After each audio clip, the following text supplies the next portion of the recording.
Every day, you swipe cards, tap phones, and move numbers across screens to buy the things you need.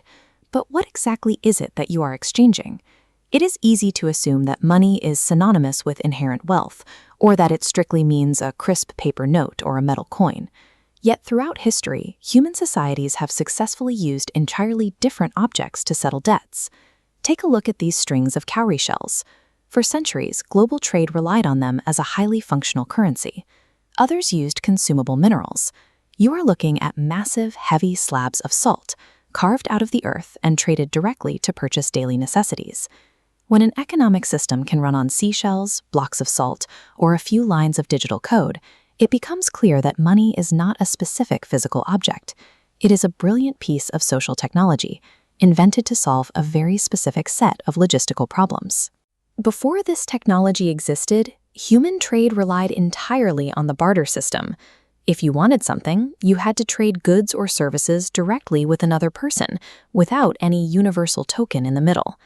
Let's look at this flowchart to see exactly why that system breaks down. Imagine you grow wheat, and you want to buy a bicycle. The bicycle maker has what you want, but she doesn't want your wheat. She wants milk. The trade completely stalls out because of a flaw called the double coincidence of wants. To actually get your bicycle, you have to find someone who wants wheat and has shoes, trade those shoes to someone who has milk, and finally bring that milk back to the bicycle maker. Even if you manage that logistical nightmare, you hit another massive hurdle. There is no common measure of value. You have to constantly guess how many chickens equal one laptop, or how many bananas equal a wooden chair.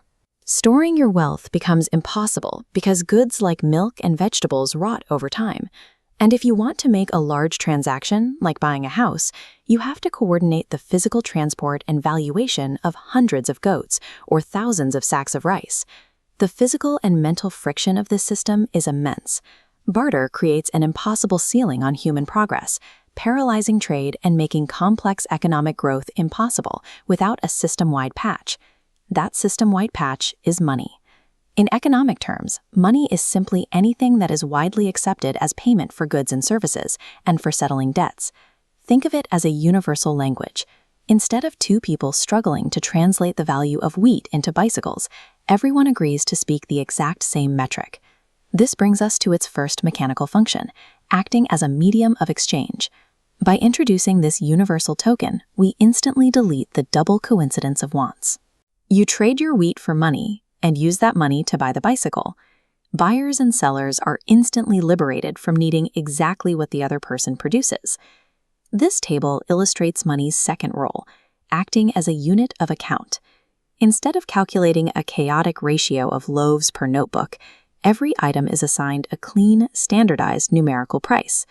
To ensure that math stayed consistent, early societies began minting highly precise, uniform physical objects, like these ancient gold coins, creating a reliable mathematical standard.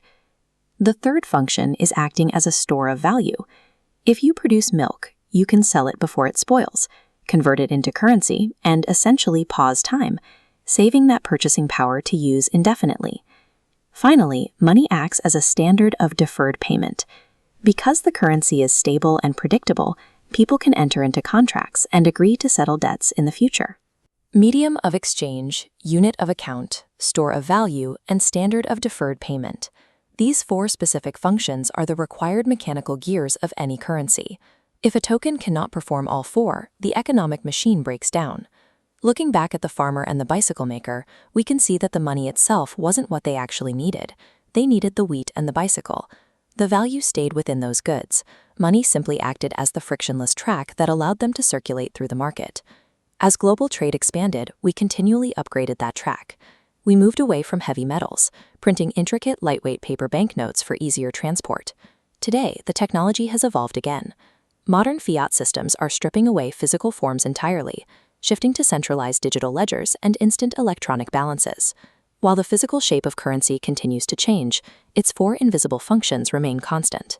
They are the mechanical starting point for everything that follows, from how banks lend and interest rates move to how inflation changes the value of a currency.